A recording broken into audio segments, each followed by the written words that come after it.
for coming over for the very interesting seminar tonight, the Transforming Effects of Social Media, Journalism, Politics and Business. As you can see, there are four distinguished speakers. William in the middle, he's going to chair tonight's session, and the other speakers are sitting there, which I am not going to introduce because William is going to introduce them.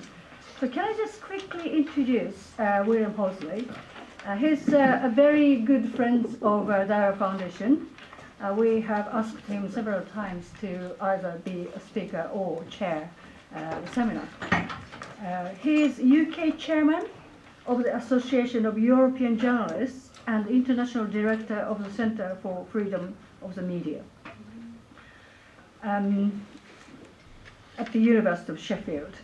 And he was BBC bureau chief in Tokyo for 1983 to 1990. So you were there for 7 years, haven't you? Covering Japan, China, and other parts of Asia. I think I'm going to hand over to you because I shouldn't be wasting time. It's going to be, sorry? Ah, yes, sorry. Sorry about that. I keep forgetting about housekeeping announcement. In case of fire, please don't use the lift. And then go down the stairs and assemble on the other side of the road. I mean, I can see so many familiar faces, and you all know about it, but it's a fire sort of announcement. And also, if you left any valuables in your in the cloakroom downstairs, no one is watching it, so please go downstairs and fetch it now. But I think, again, most of you all know about it. So, sorry, can I hand it over to you? But I have one question straight away. I didn't ask you, do we have a hashtag for this event? Hashtag for this event, do we? Do we have a hashtag for this event? I beg your pardon? Daiwa social media. Daiwa social Yeah, so media Daiwa is the hashtag, so please tweet away. Thank you. And this is all on the record. Thank you. Good evening. Thank you very much, Shilpa-san, and congratulations again to Daiwa for a splendid series of events. I like your theme. We've got a theme today that could last a year of discussion, but I do see from the guest list that I'm pleased to see we have a very diverse selection of people here, because effectively with social media we're going to have a very high-speed ride around one of the fastest growing and fastest changing areas of our lives. Social media, of course, impacts virtually every aspect. It dictates some young people's lives, our interpersonal relations, matters of privacy, influencing, perhaps even deciding big things like elections. Obama, I think, won the presidency on the back of it. I don't know if that will be the same this time. In the issue of Europe and migration, which is described as the biggest crisis ever. You consider that when Angela Merkel one day made a little announcement that Syrian refugees were welcome in Germany, it was social media that carried that to all corners of the earth, particularly to Syria, Iraq, and Turkey and the places in between, with very large numbers of people coming. And it was the photograph of the very young Syrian boy washed up on a Turkish beach, which brought a great deal of public sympathy for the migrants on the other side. In the business area, mega fortunes are made by social media. They are made and broken by the impact of companies, of what is said on social media. Reputation is at stake, and of course, the third area is journalism, and the whole way in which we define what news is, who are the providers of news, how people are able to express themselves, to publish. Everybody can be a journalist in the new world. And of course we also have new actors, some of them dark and evil actors. We have ISIS, which has made the town square element of social square into a grotesque one in which public executions happen. Instead of hundreds, tens of millions of people can watch it. They're among the most sophisticated users in the world. I do note that Shioko has made the big theme of the year not social media, but finding a balance. So I think how we're going to bring these three areas together with our speakers is to ask them to say something about the balance between the positive and the negative, the old familiar and the new and perhaps revolutionary in these three fields of human activity: journalism and information, politics and business. We're very fortunate indeed to have top people on these topics. Nick Newman is one of the original architects of the BBC's news website. It's a BBC website's world editor for 4 years up to 2001. He himself introduced a lot of the innovations in this world-beating website, blogs, podcasts and other things, and he's now digital strategist and visiting fellow at the Reuters Institute for the Study of Journalism, which itself is a world-beating organisation in the study of those things. I recommend its reports and its website. Andrew, known as Andy, Rivet Karnak of Brunswick. Brunswick is a very big player in terms of advising corporates on strategy, how to save or maintain, enhance their reputations, and a whole wider range of other areas: financial services, corporate communications, headhunting, and lots of other things. So that's what he will talk about. And Masayuki Kato was for many years a reporter and writer for Jiji Press, one of Japan's big news agencies. He reported on money-making activities, I think, for a long time: international trade, stock markets, IT, motor industry, and so on. Also spent several years in Geneva reporting on diplomacy and human rights issues, and was the deputy editor of the digital media section at Jiji, so he was on the inside track. That was a few years ago, and things move very fast in this area, but he's in a good position to give us an overview. Now, they do say social media is a generational thing, so it's mainly, or mostly used by the under 25s or the under 35s. This room has got a nice mix, so I think let's start by asking all of you to put up your hands if you regard yourselves as a social media user, please, just to get an impression. That is at least half the room, particularly the older people. I'm delighted to see that. Congratulations. Right, we're going to start with Nick. He'll talk about 15 minutes. He's got an excellent presentation. And Nick, over to you. Good, thank you very much. Thank you, William. It's really good to be here this evening. And as William said, my sort of background is in digital media. I've been interested in the subject of social media for many years, and I was particularly interested in around 2009 when I felt the BBC didn't really pay very much attention to it. So I spent 3 months at Oxford trying to work out why social media was important to journalism, and then came back to the BBC and helped them write their social media strategy. What I've been doing recently is with the Reuters Institute for the Study of Journalism, we publish a whole load of reports on how people are consuming news, including this digital news report which comes out every year. And I'm going to draw on some of the data in that as we go through this presentation. We poll in 26 countries, and it includes, we've been doing that in Japan as well as the UK since 2013. So I'm going to talk a little bit about what's going on generally in terms of digital media, and then I'll talk about the impact that it's had on journalism, so sort of different strands of how it's affecting the world of journalism, journalists, and the spread and distribution of news. So the first thing is really to look at how the way in which we get our news has changed. So this is really looking at the UK and Japan, and looking at some of the main ways in which people get news. So television is the blue line, the red line is online, print and social media. And what you see in both Japan and the UK is that television and online now are vying in terms of number one and number two position. People are watching less television than they used to, and we're starting to see that fall. So particularly younger people are sitting down and watching television news bulletins much less than they used to. Much harder for documentary programs, for example, to get an audience.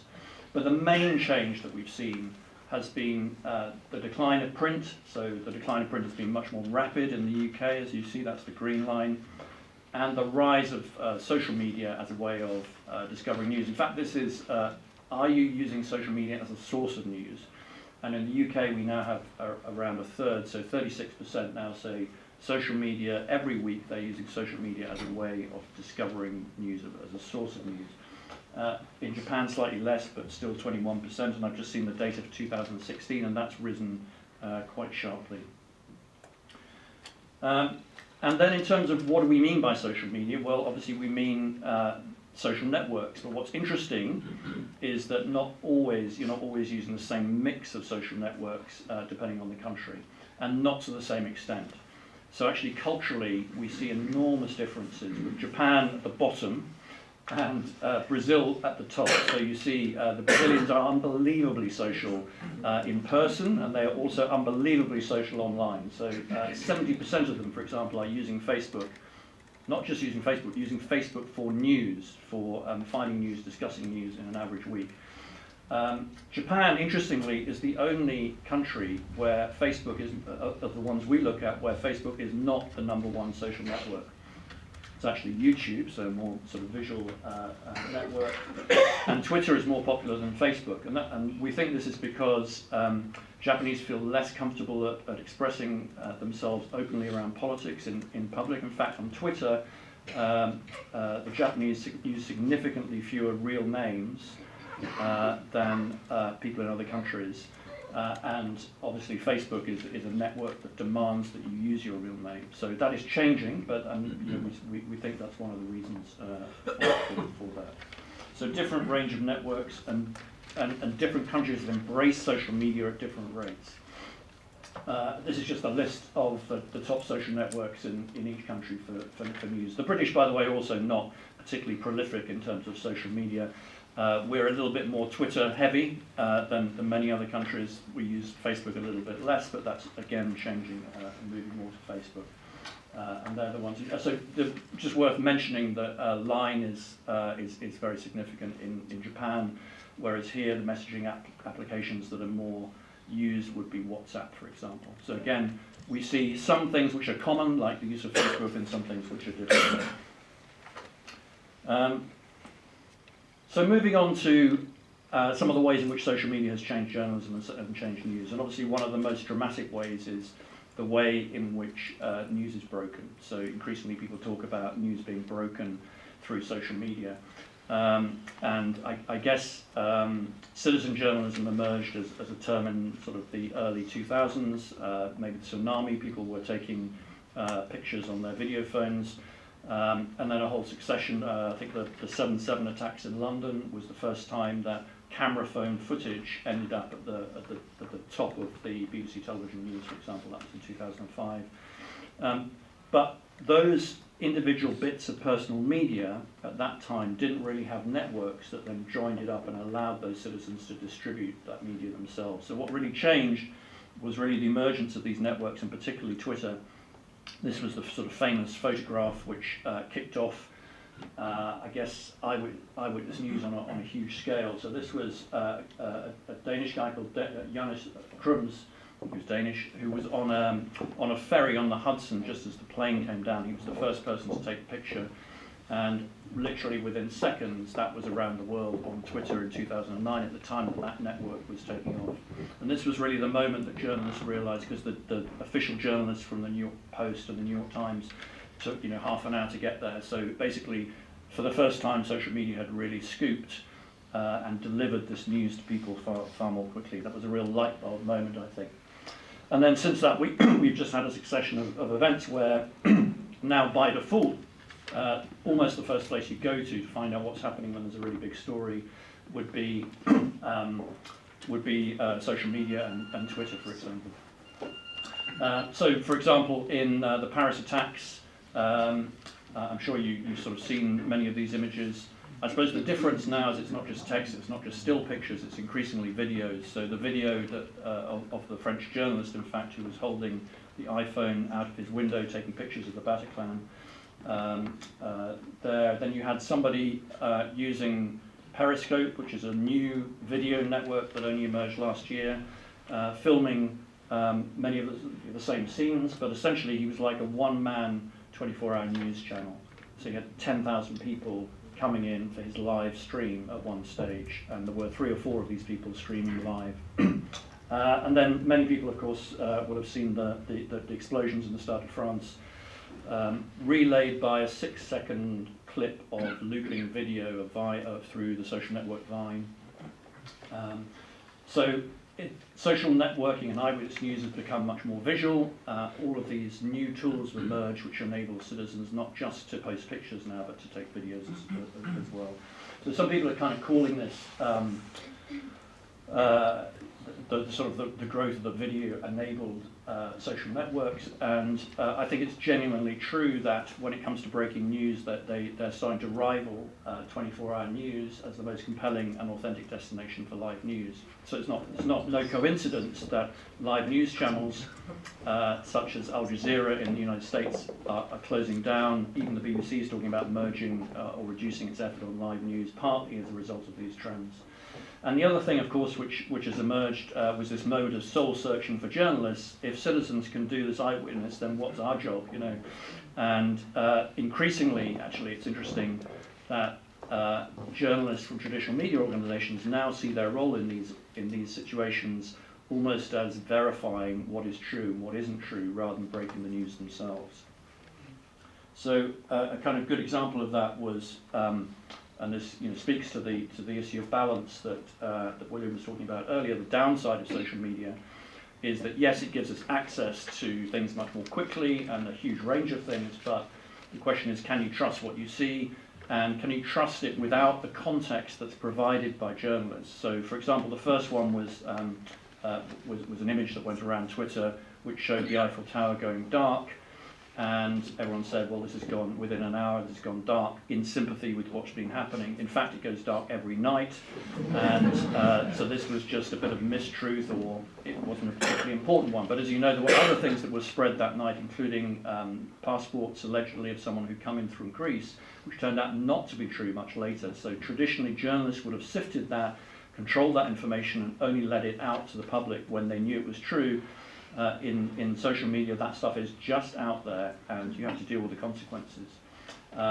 This was well, we've had Justin Bieber with cancer, I think. Nelson Mandela was killed many times before he actually died, and this was one where Barack Obama was injured. This was actually the AP's official account that was hacked, rather than anything else. And then this picture of Hurricane Sandy, which was a particularly ferocious storm that hit the US a couple of years ago. There were loads of pictures, including sharks in New York City, and this picture, actually, the cloud, which looks really impressive there above the Statue of Liberty, was from another storm in Oklahoma many years before they'd been photoshopped on. So this whole question about, what can you believe and what's the role of journalists, I think is a really interesting one, which we don't have any resolution to yet. The other thing, again, William just kind of referred to this really, I think, which is really interesting. So apart from Eyewitness News, I think that the networks have really enabled citizens to organise for themselves in new ways, in much more powerful ways. So broadcast media was very much about delivering the world to individuals, broadcasting this sort of one-way trip, as Paul Sappho talks about it. Whereas personal media and the power of the networks that come along with it enable this two-way street. So it's not that everyone wants to talk back and have a conversation about every story, but it's the possibilities that exist and the implications of that I think we're beginning to see. And that people now expect to be able to answer back, expect to be able to influence things in a way that weren't possible before. And William's already alluded to this example, many, many examples of how this works. So this was during the refugee crisis. Actually, the sort of sentiment towards, positive sentiments towards refugees and their hardships really built up with hashtags like refugees welcome. And then the picture of the baby on the beach, who died on the beach in Turkey, which was flying around social media, was a really horrific picture. And traditionally newspapers would really, and television stations would not have published that picture. but it was out there in social media. And so there were lots and lots of discussions in newsrooms about what are we going to do with this. The Independent was one news organisation that launched a petition and combined it with actually using that picture on the front page.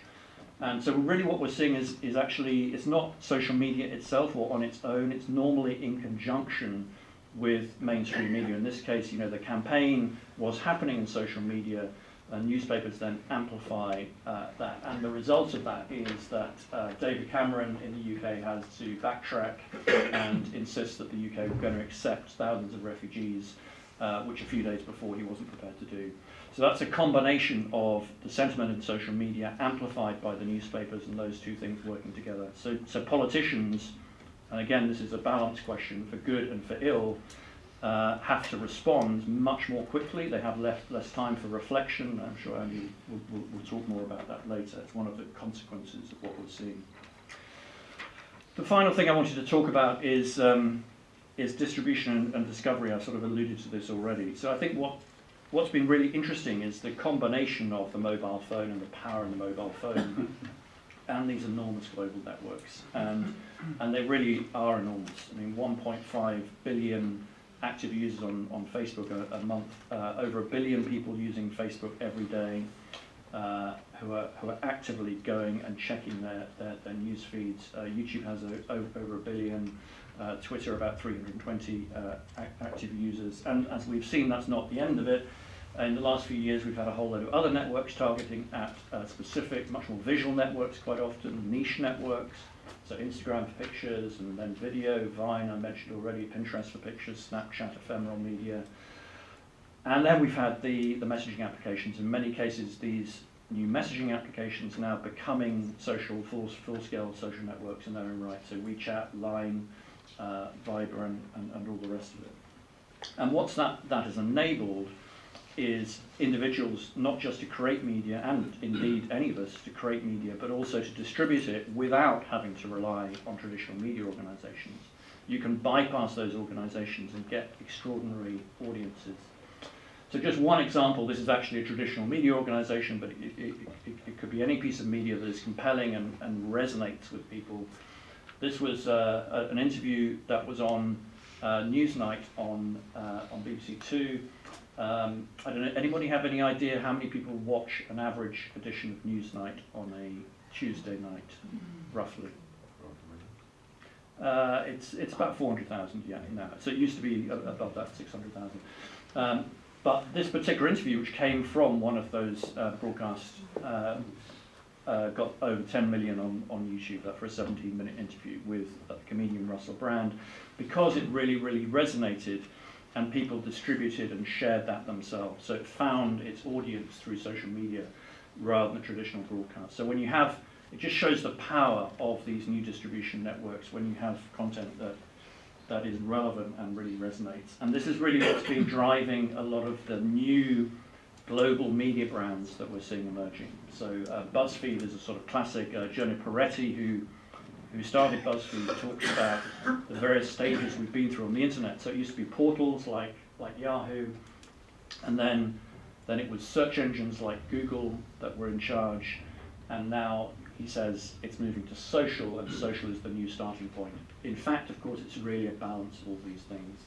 It's not true that it's all going to social, but social is becoming far, far more important. And for some brands like BuzzFeed, 50% of their content now comes from mobile, 75% of their content comes from social media. It's actually higher than that now, data from a couple of years. Say that again, Nick? 75% all their traffic comes through social media. So the extent to which these new media brands are distributed, they're not relying on you going to their website or their mobile application. It's purely distributed through social media and through the power of these networks for discovery. And the other thing around discovery and the real sort of change that we've seen in the last year, we're going to see a lot more of this, is the rise of social video. So, social networks were primarily around text originally, and then the last couple of years you started to see them fill up with pictures, and then increasingly it's filling up with videos. And YouTube, for example, 70% more watch time every year consumed, so videos within the YouTube network. But the real change has been Facebook. So over the last year, they've invested in video. Their strategy has been around video. They've just launched more live video, so a competitor to Periscope. And just between April last year and November last year, we went from 4 billion plays. That's four video plays for every Facebook user, to 8 billion plays within 6 months, so 100% increase. And they are relentlessly pushing more and more video. So this is a huge change, and it feeds into something that the media companies, again, going back to this question of balance between your own ability to have a direct relationship with a consumer and having to work through the power of platforms. So there's a huge debate going on within media companies at the moment about how to manage this move to distributed content, is what people are calling it. So you have, as more and more content is consumed within these social networks, within these platforms, we're seeing more opportunities for brands, but also more opportunities for platforms to make some money out of it and to get content that entices their customers. So Snapchat Discover is aimed at young people fundamentally, and it's an opportunity there for specific brands to publish content into it. Facebook Instant Articles is essentially saying we're going to reinvent what news articles are within our platform, within our view of how the internet should work, which may be very different from how news organizations think it should work. Apple News, come and just publish all your content with us. You don't need your own websites, and we'll help you with monetization. So this is a really interesting new trend. So just to recap, quite a lot going on. So more and more people are using social media as a source of news. To William's point, yes, it is focused on the under 35s, but if you look at the profile for Facebook and LinkedIn, it's pretty much now represented the general population. So it's not true that it's just for the young, but it is still focused on the under 35s. In most countries we look at, with the exception of Japan, Facebook is by far the most important platform for news, for discovering news and distributing news. Social media, when it comes to breaking news, when it comes to stuff that's happening right now, is rivaling television as the #1 destination for breaking news. Journalists depend on it for eyewitness news. Their contacts book, I used to have a physical contacts book, it's now electronic. It is Twitter, essentially, the electronic Rolodex. They use it for contact building. All the resistance we had 5 years ago has disappeared. I mean, people would not be without Twitter and their electronic Rolodexes anymore. And to the balance point, there are lots of upsides with this, and there are a number of downsides as well. It often contains information that is partial, it's lacking in context, often plain wrong, and increasingly the journalists are trying to address some of that. The networks themselves are trying to address it because the credibility and trust in the networks is also really important. And finally, the shift to distributed news. So you haven't seen anything yet. And this sort of battle or this concern that publishers have right now, the dilemma, social networks are going to help them reach more people with more news, but publishers may lose direct relationships. So hopefully that was just a quick sort of skim through the world of social media from a journalistic perspective, and looking forward to your questions later on.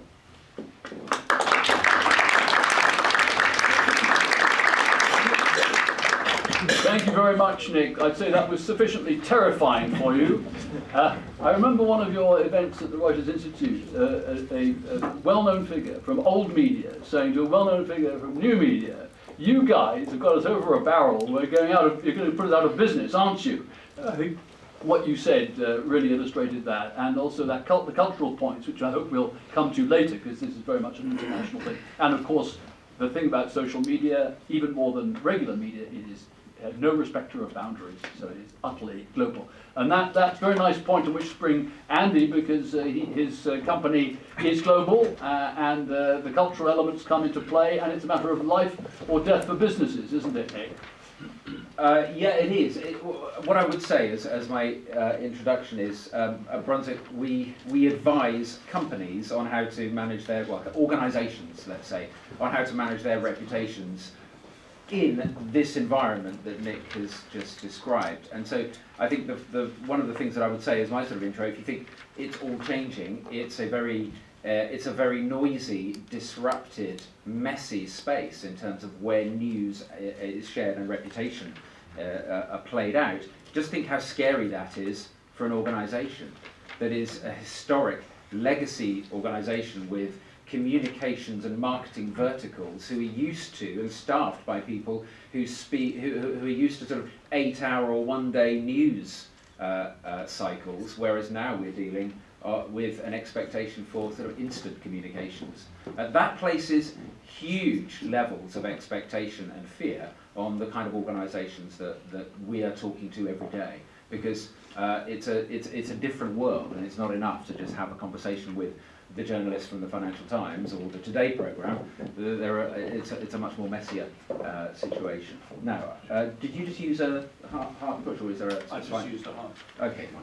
So what I plan to do in this is to sort of rattle through some of the big trends that we are seeing in terms of organisations and the challenges that they are facing, and the kinds of things that they're doing differently to succeed and get their messages heard in this environment that Nick describes. And if I just sort of go through this, and apologies for people at the back if you can't read, the writing is a bit small, but the pressures facing communications from the C-suite, from the chief executives right the way down to the organisations.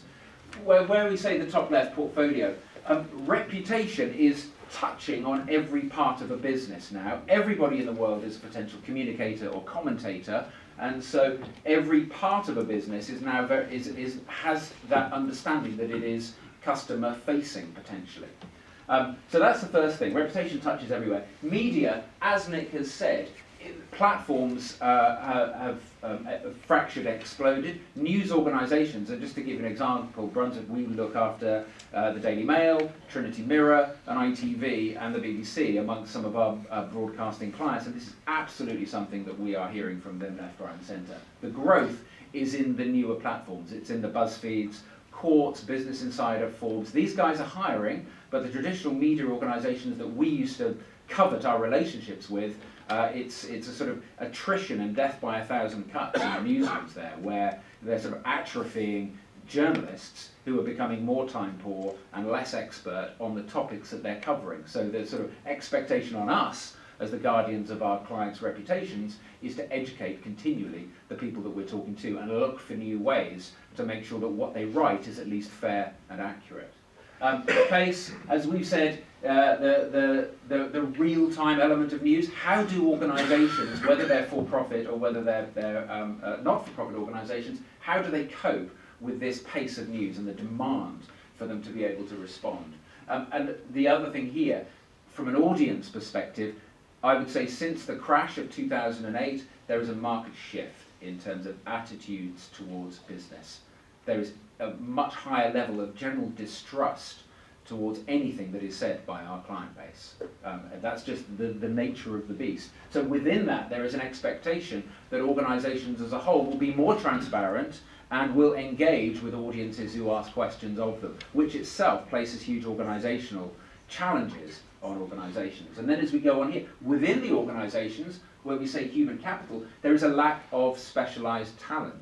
Very often you may be dealing from a media relations perspective with former journalists who still think in terms of getting press releases out to journalists who now don't read press releases, and the press releases on websites don't generally get written. They want to be pitched. Very often, I don't know whether you've noticed that, Nick, but journalists are very often saying, pitch me via Twitter. I don't want to read a long email. I want you to come to me through the channels where I'm being active at the moment. And then the other final thing is structural. We are seeing within the broad range of organisations that budgets and verticals within companies are sort of getting mashed together. And it's marketing and communications are working much more closely, sharing budgets so that the kind of things that they want to be doing, they can be using sort of multiple parts from within a business. Internal communications, which used to be a very much sort of silo, is now switching towards external communications. There are great stories there that exist within companies, and increasingly they're starting to use those as an evidence of the kind of things going on within the company that they would like to tell the outside world. Now, this is a very, very messy world to try and manage your reputations through. So those are the pressures. What are the trends that we're seeing? I'll just sort of rattle through some of these and then talk through how companies are sort of are changing the way they communicate. The first one, the business pressures changing the media. That pretty much mirrors what Nick has said, that the growth is in the online digital first specialists who are coming with new business models like BuzzFeed. So they are looking at driving views via social and very much looking at paid, what we would call in my old journalistic days an advertising feature. Sponsored or native content are phrases that are being used much more within news organisations like BuzzFeed, who will charge you something like £50,000 for a suite of 3 features about eight a BuzzFeed listicle, as we describe it, 8 reasons why your natural holiday destination is Spain. That would be paid for by the Spanish Tourist Board, but it would appear there on BuzzFeed as a sort of pseudo editorial article.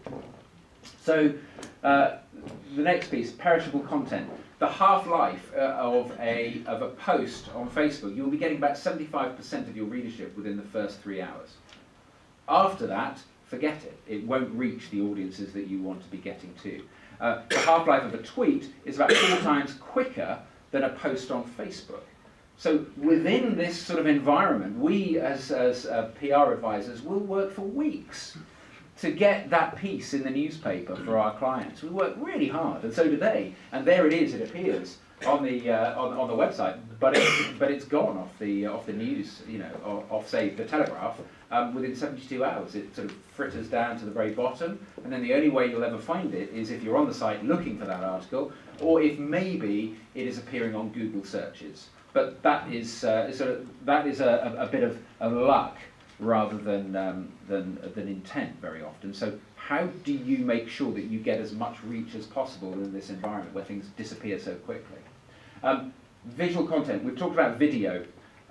We are seeing within our client base that increasingly they are spending a lot more money on creating video within the company and putting it up on their YouTube channels, increasingly through to Facebook as well. We are talking to our clients now about when they do have presentations, use Periscope, create Vine versions of the kind of content that they're creating. So very much matching and mirroring what's going on with audience expectations in the outside world. So that's what people will want how they will want to be consuming content. It's now up to an organisation to create content that sort of washes its face and sits alongside that and bears comparison. Algorithms as the new editorial. The Associated Press has now started using machine intelligence and machine learning tools to automatically generate news content. It's easy around financial results, for instance, because you can sort of plug in the official statement, it can strip out the elements of the story, and it will automatically write that piece that will appear on the news wires. We're also seeing it with sport, so sports like baseball and cricket, for instance. Tennis is another one that can be used. That they can be using machine intelligence and algorithms to write those reports without the need of a human reporter to be doing that. Now, from our perspective, when it's a client's financial results, there isn't even a reporter to brief for this. It will just get written automatically. So that places even more of an onus on us to think, how can we navigate this where there isn't even a human who's writing the story? Interestingly, you mentioned the AP feed that got hacked. I mean, that knocked about 40 billion of value off the Dow Jones markets in the US. It recovered very quickly. But this was, the automation is happening not only in the news space, but within automatic traders on the various stock indices. And this is something where there is a sort of direct financial impact on these kind of events that are happening. Organic reach. So this is the kind of content that you might be publishing on your Twitter feed or on your Facebook company page, for instance, or the brand feed. We're seeing increasingly low returns for the sort of owned channels that organisations, even up to sort of 6 months ago, would have felt intrinsically is enough. So we can put it on Twitter, at least it'll get out to people. You'll generally reach about 2% of your audience through that, which is tiny. A similar number for Facebook. Part of that is these are profit-making organisations, so it's in their interests to steer their clients towards the paid solutions and using sponsored posts and promoted tweets rather than it getting out organically onto people's timelines.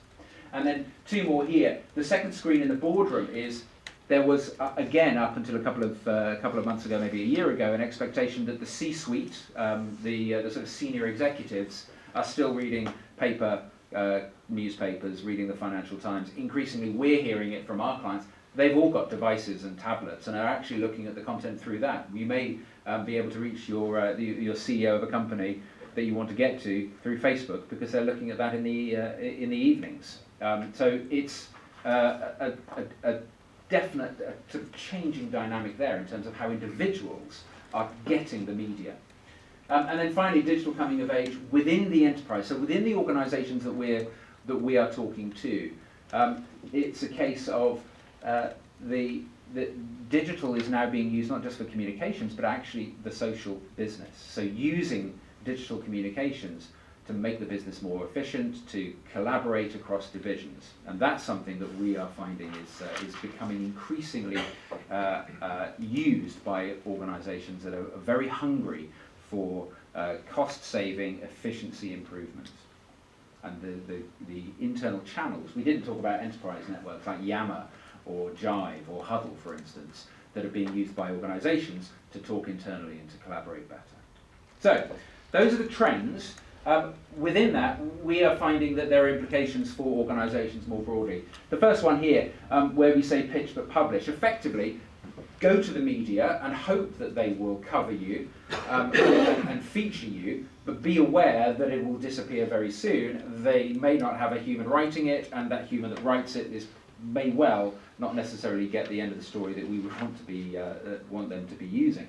So the point there is, organisations are increasingly creating their own content, using their websites and pushing out through their various social channels. So pitch to the journalist, but also you are your own publishing channel, your own news creator. And organisations are investing a lot more budget, very often by hiring journalists who are being spat out of the news organisations to create content from inside organisations. The other thing here, I wouldn't have expected to be saying this even 6 months ago about paid as standard. Within marketing divisions within organisations, yes, you would expect there to be budget accrued to advertising and to marketing, but we're now seeing this, that even for broader news-related and financial and earnings-related stories, that companies are now paying to make the most of some of the earned coverage that they're getting. And then the final thing, quants and creatives, within this sort of digital environment where there is a lot of conversation going on, it is potentially measurable. So because you can measure, because you can have access to this data, it helps inform organisations when the time is right to say something, to engage, or indeed when the time might be right to say nothing. But that is it's an easy one where, for instance, there is a plane crash, and you know that it's big and it's all over the wires, and the news channels and the social networks, then clearly, as an organisation, there is an onus on you to have something to say that has a bit of empathy, but also information and updates. But where there is a satirical news story or a satirical program on a TV network, does the company want to be involved with that one and engage? Actually, will it make things worse? But there are ways and means of making informed decisions about that. So, those are some of the implications. Taking them, an example here, General Electric, GE, are very often sort of held up as being particularly good at this sort of approach about creating brilliant content that would stand very good comparison with some of the best stuff that we're seeing in online media. The point here was, this quote that we've got from Thomas Kellner was, initially, the ethos behind it was that we want to have a platform where when the media gets it wrong, we can direct them to our side of the story. That was the crux of it at the beginning. But then they actually realised that, hang on, we have great stories going on within the organisation. We can use these as a proactive tool to supply and use with the networks. And very often an organisation like this is actually measuring itself on how much its content hub is getting cited by the media as an authoritative source for their news stories.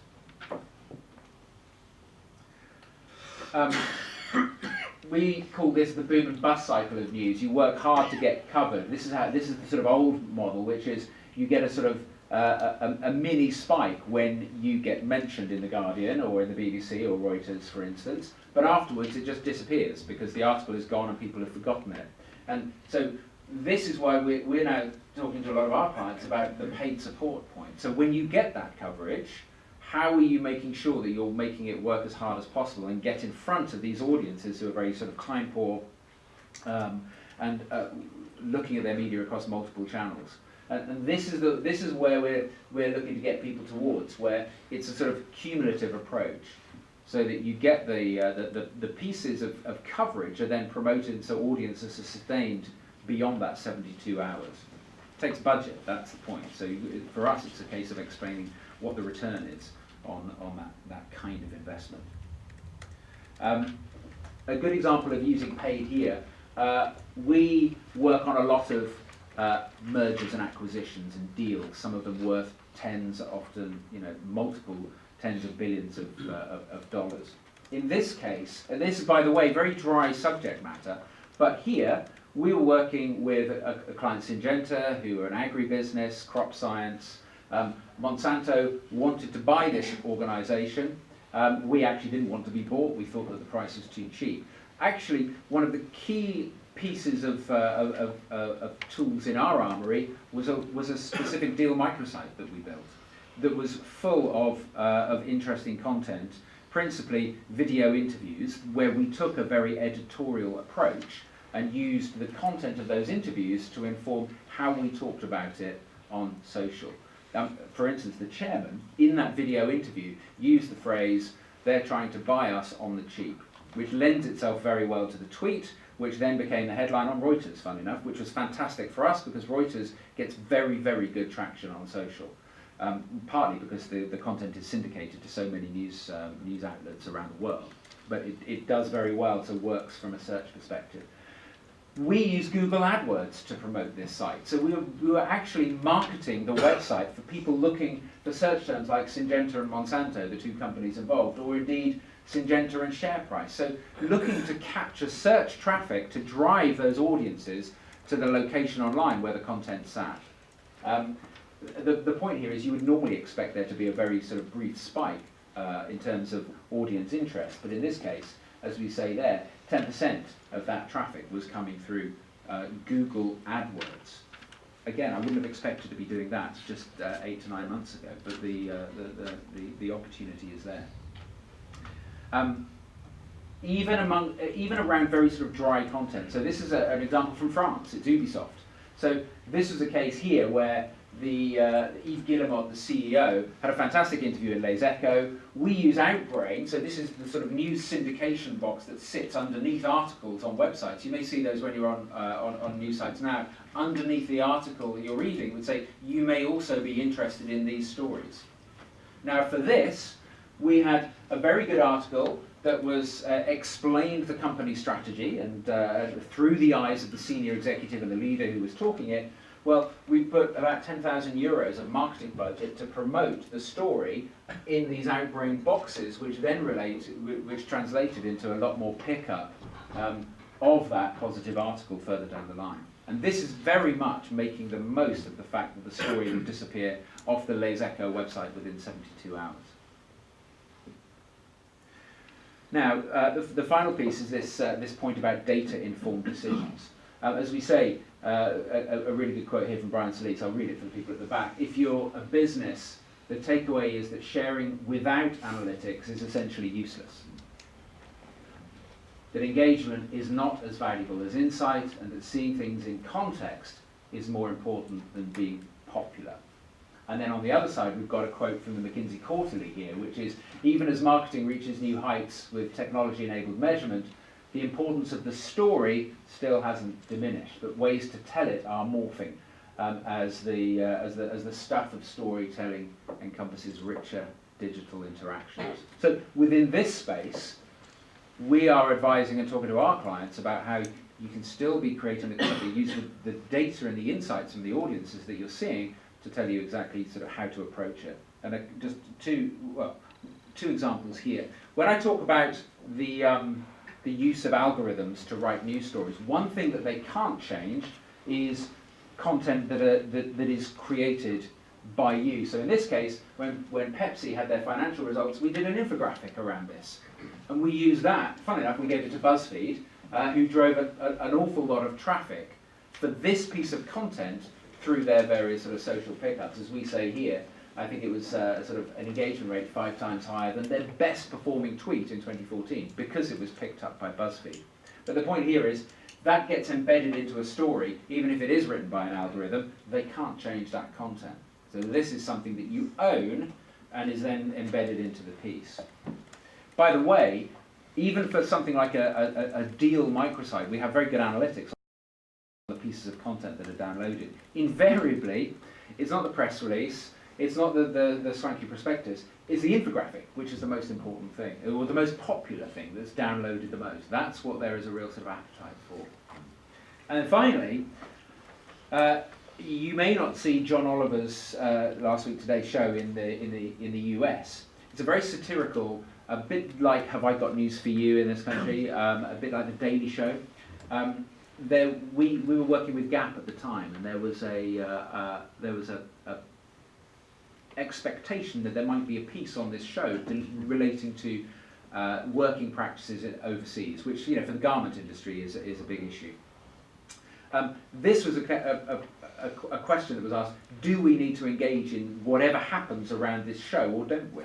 And this was a case of where we could use Twitter analytics to inform whether or not it was the right time to do something. And it's hard to pick up here, but what we actually were able to do was model recent broadcasts and model the pickup around and social around the TV broadcast itself. And you can see, if I just point to this, this is the point, and we took the last sort of 3 shows and we're able to say, hang on, what actually do people do when they're talking about this? So this is as the piece is actually going live and broadcast. This is the moment where it goes up on YouTube later on, and then it picks up later on during the, sorry, no, this is the live show, this is YouTube, and this is the news coverage the next morning, where generally the sort of top lines from the show are picked up, and then there's a bit of news coverage around it, but then it fritters away. In this case, we were able to say, look, the conversation is actually satirical that's going online. It's not really about you, it's about other organisations, and the volume of commentary about this is much lower than for the last 3 shows. So you don't need to raise your head above the parapet now. You don't need to engage in this. It will do this here, and it will disappear and fritter away. So you don't need to worry about engaging in this potentially sensitive issue for now. Andy, are you winding down? That's my last slide, you'll be pleased to know. There you go. So thank you very much. Happy to take questions later.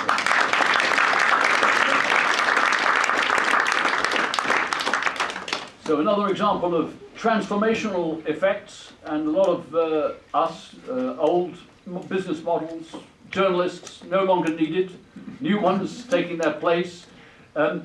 We're now going to ask Masayuki to talk about things from a Japanese perspective, and his perspective having done a lot of international reporting. But I think that the cultural aspect is very interesting here. You didn't mention, Andy, the examples later. We're going to ask you to call on some of the different corporate personalities that are shown through their dealings with the media and social media. But if I may say so, Masa, the Japanese media, this is often a theme here at Daiwa, have very strong distinctive features. Some people in this part of the world regard Japanese mainstream media as somewhat deferential. That's to say they're not challenging of authority and the government compared to the ones here. But we want to know what has happened with the arrival of social media. Has it made the country, the society, more questioning? Has it, on the contrary, helped the government? Now you have a so-called right-wing government in Japan, and whatever else you want to say. Please. Thank you very much.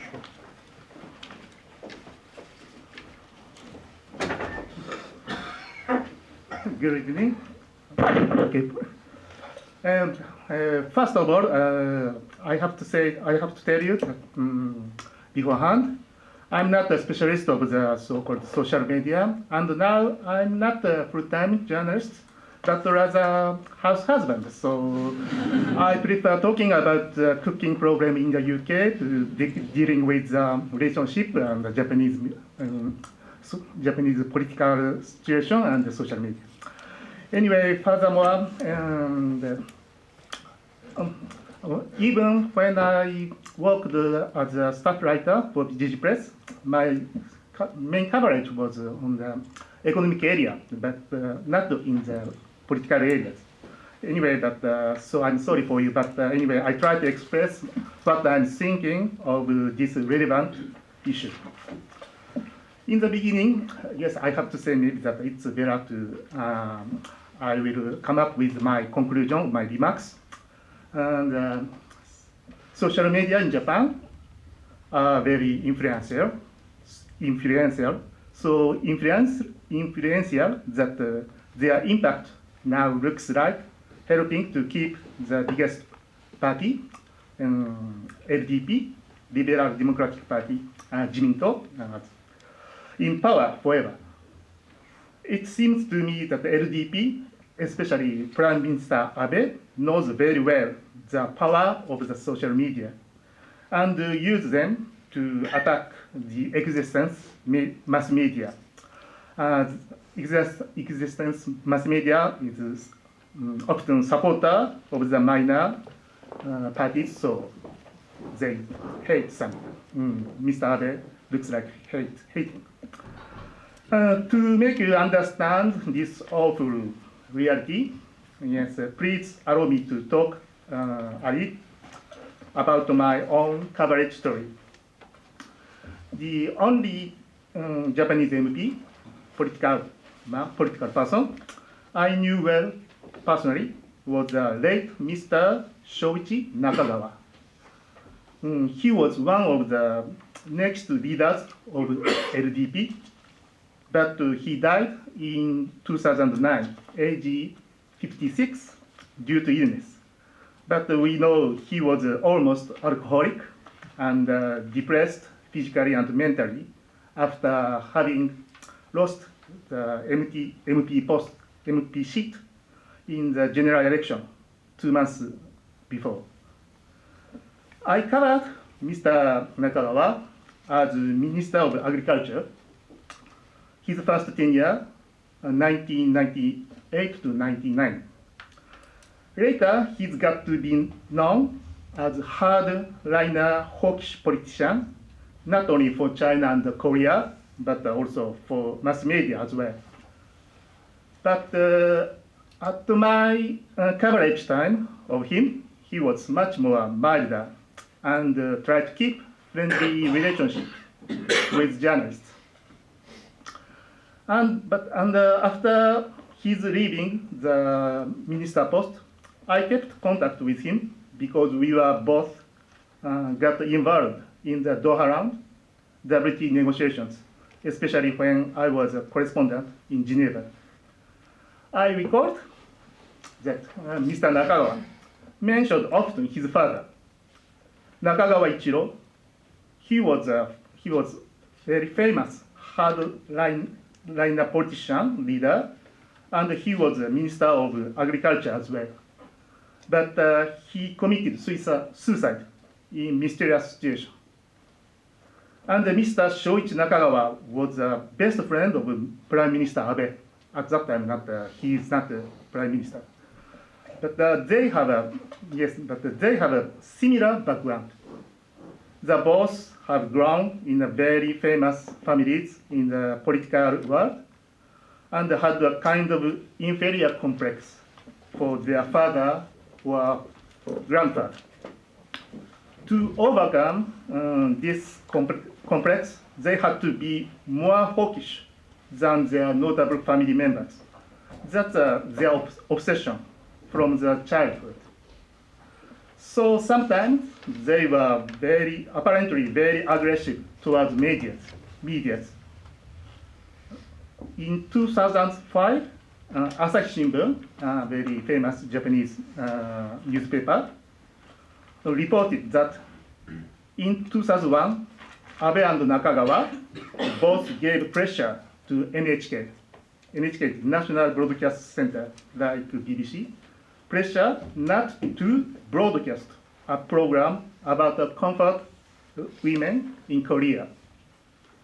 This raised serious concerns about the independence of Japanese leading media, especially NHK, which is a national public broadcasting station. Now, Mr. Abe is a prime minister for the second time and enjoys a long period of reign. He seems to still hate the existence press, media, and now too he seems to feel the sympathy with the social media, especially so-called right-wing radical supporters on the cyberspace. They called in Japanese neto-uyo. It means that the abbreviation is the network, uyok, right-wing. Generally speaking, almost all Japanese media try to report from the neutral position. So there had been always a certain number of people who were not satisfied with such an ambiguous type of report. That means that the people from right and left, both extremist side, people, they don't find a way to express their opinions in public. But now, with the social media, they can openly attack the existing media as too generous or too naive in front of the delicate issue. In Japan, we almost never have had a two big party system, even if it's a kind of precondition for the change of government.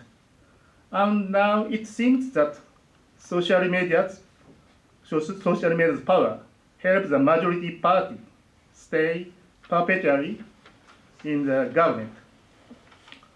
The Liberal Democratic Party, LDP, successfully use the social media with not trying to contain the radical right-wing opinions and stir up the hostilities against the neighbor countries, like South Korea and China.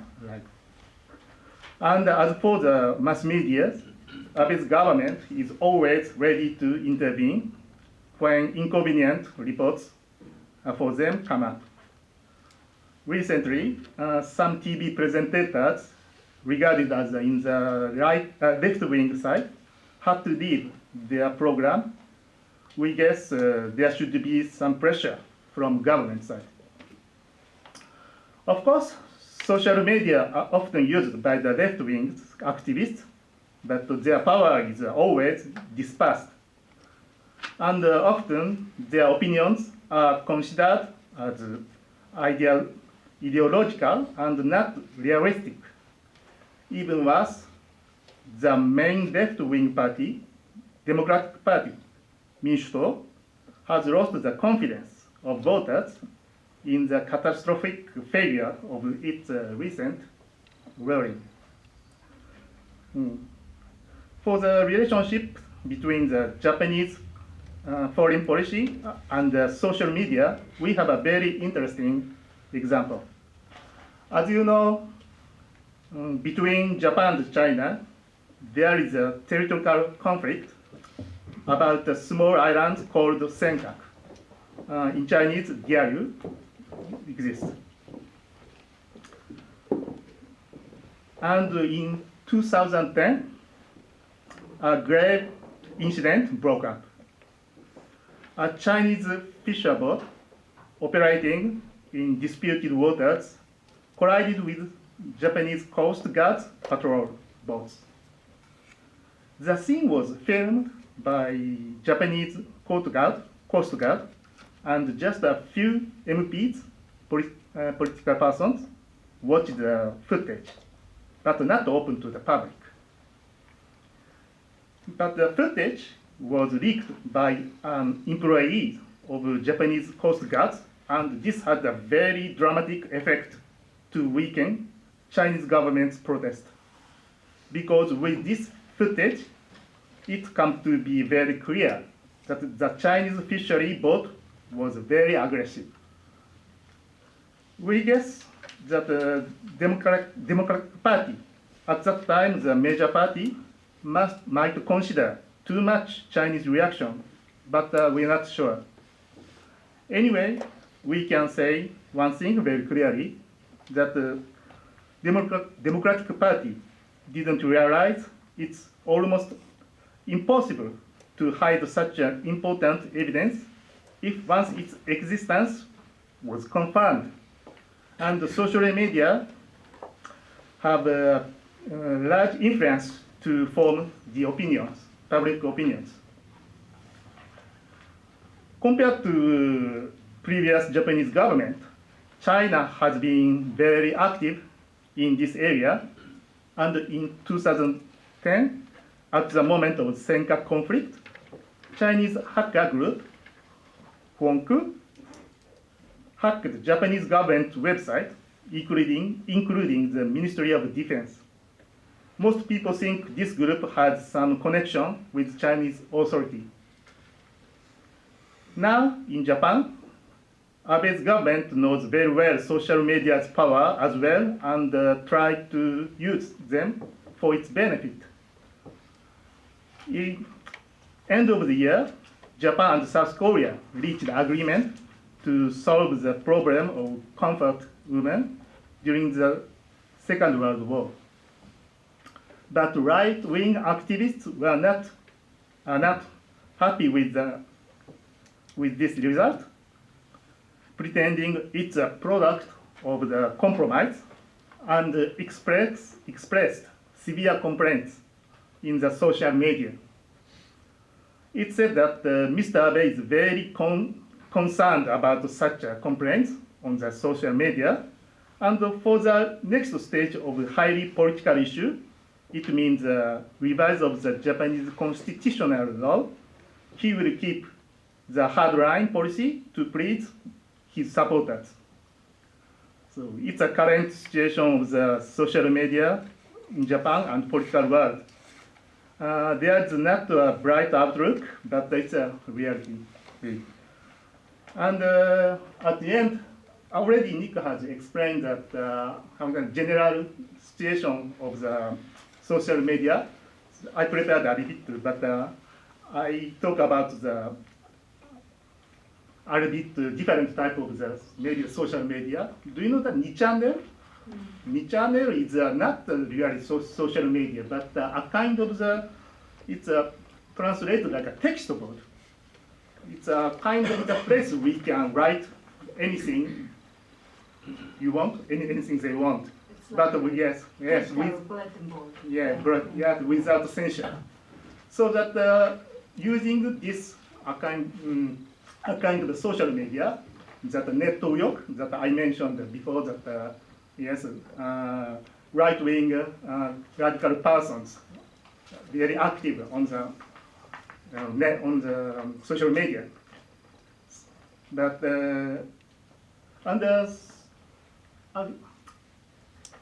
another thing that yes, it is similar to that phenomenon, but very characteristic phenomenon in Japanese social media.